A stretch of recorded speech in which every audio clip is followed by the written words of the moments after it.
¿Qué pasó realmente en Iguala el 26 de septiembre del 2014? Durante 8 años, la llamada verdad histórica, ofrecida por el gobierno de Enrique Peña Nieto y su procurador de justicia, Jesús Murillo Caram, despertó sospecha. En agosto de 2022, la Comisión para la Verdad y Acceso a la Justicia, ordenada por Andrés Manuel López Obrador, presentó un informe que, por primera vez, asienta que en los hechos participaron de manera coordinada el gobierno federal, gobiernos municipales, el ejército y el crimen organizado. Según Alejandro Encinas, encargado de la comisión, la tragedia debe calificarse como crimen de Estado.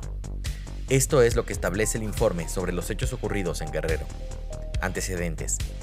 Desde el año anterior, los estudiantes de la escuela Raúl Isidro Burgos de Ayotzinapa habían protestado contra el presidente municipal de Iguala, José Luis Abarca, por la desaparición y asesinato del líder campesino Arturo Hernández Cardona.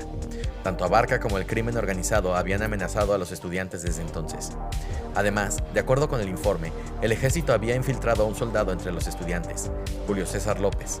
La última comunicación que tuvo con sus superiores ocurrió el 26 de septiembre a las 10 de la mañana. El infiltrado desapareció junto con los normalistas y ninguna autoridad ordenó su búsqueda. Para cerrar el contexto, al menos 2 grupos criminales, Guerreros Unidos y Los Rojos, peleaban por el territorio. Los autobuses con estudiantes. A finales de septiembre de 2014, los estudiantes de la Normal de Ayotzinapa se preparaban para acudir a la marcha del 2 de octubre en la Ciudad de México. Como cada año, buscaban la forma de tomar autobuses de línea privada para llegar a su destino. Por la mañana probaron en Chilpancingo, pero fracasaron. A las 5 de la tarde, 2 autobuses salieron de Ayotzinapa hacia Iguala, donde buscarían mejor suerte. Tras algunos intentos, los estudiantes se dirigieron a la estación de autobuses de Iguala. A las 9:16 de la noche, se fueron de ahí con 5 autobuses. Se sospecha fuertemente que uno de los vehículos contenía armas o drogas escondidas. En efecto, los autobuses privados eran parte del sistema de distribución del crimen organizado. De ser así, lo más probable es que, al tomarlos, los estudiantes no lo supieran. La persecución. Fue entonces que comenzó una acción coordinada para detener a los normalistas. Policía municipal, policía federal y miembros del crimen organizado instalaron 17 retenes en un radio de 80 kilómetros. A las 10 de la noche, 4 de los autobuses que salieron de Iguala fueron interceptados en estos retenes. La policía los baleó, pinchó las ruedas y disparó en la cabeza a Aldo Gutiérrez Solano. Los estudiantes de estos 4 camiones fueron detenidos y llevados a diferentes instancias de la policía de Iguala y de Huixtuco, un pueblo cercano. Se sabe que el jefe de la policía de Huixtuco habló esa noche con un líder de Guerreros Unidos. A las 10:40 de la noche, el 5.º camión, el que habría llevado carga ilegal, fue detenido en un retén. A diferencia de lo ocurrido con los otros autobuses, este no fue dañado, como si los policías quisieran cuidarlo. Lo que sí hicieron fue bajar a los estudiantes que lo ocupaban.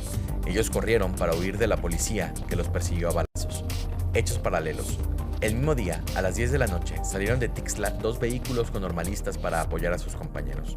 Mandos del crimen organizado ordenaron asesinarlos por creerlos rivales y no estudiantes.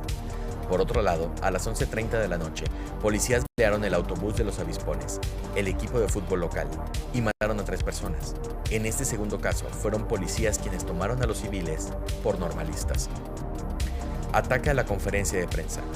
Pasada la medianoche, normalistas y miembros de la Coordinadora Estatal de Trabajadores de la Educación de Guerrero ofrecieron, en Iguala, la primera conferencia de prensa sobre los hechos. Alrededor de las 12:15, Guerreros Unidos atacó la conferencia y 2 normalistas murieron. El resto huyó.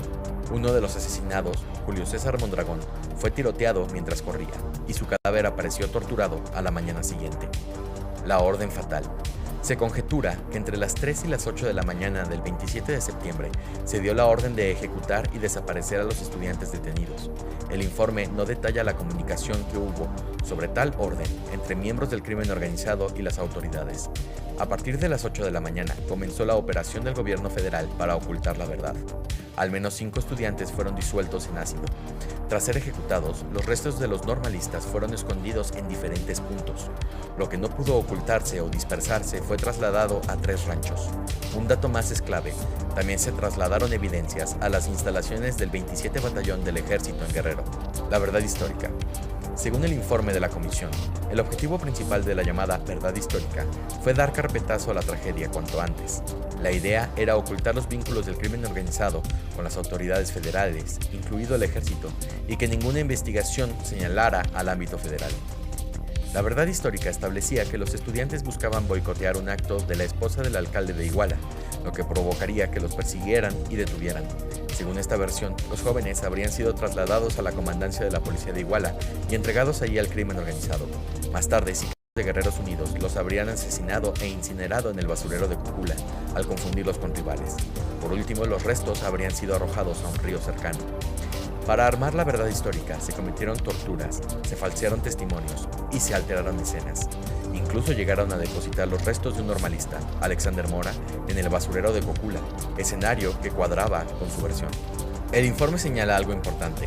Se sabe que, 4 días después de la noche de Iguala, 6 estudiantes estaban todavía con vida, secuestrados en una bodega. Nadie hizo nada. Para el 30 de septiembre, un coronel del ejército comunicaba que se había encargado de esos 6. Las lagunas. El informe deja aún importantes lagunas. Aunque hay 3 estudiantes ya identificados, no aclara dónde están exactamente los restos de los 40 que faltan. Los mensajes entre autoridades y criminales sobre la ejecución y desaparición de los estudiantes no han sido revelados, por lo que no sabemos quién dio la orden ni por qué. Tampoco indica qué llevó al gobierno federal a organizar una trama de esas dimensiones para ocultar la verdad, ni profundiza en el papel del ejército. ¿Por qué no hicieron nada incluso teniendo a un soldado infiltrado? ¿Por qué ocultaron evidencia en sus instalaciones? Tras el informe, la Fiscalía General de la República giró 83 órdenes de captura, incluyendo una contra Murillo Karam. También se ha dictado formal prisión contra el entonces coronel del 27 Batallón, José Rodríguez Pérez. Recientemente, Karam ha logrado un amparo que, sin embargo, no cierra el proceso en su contra.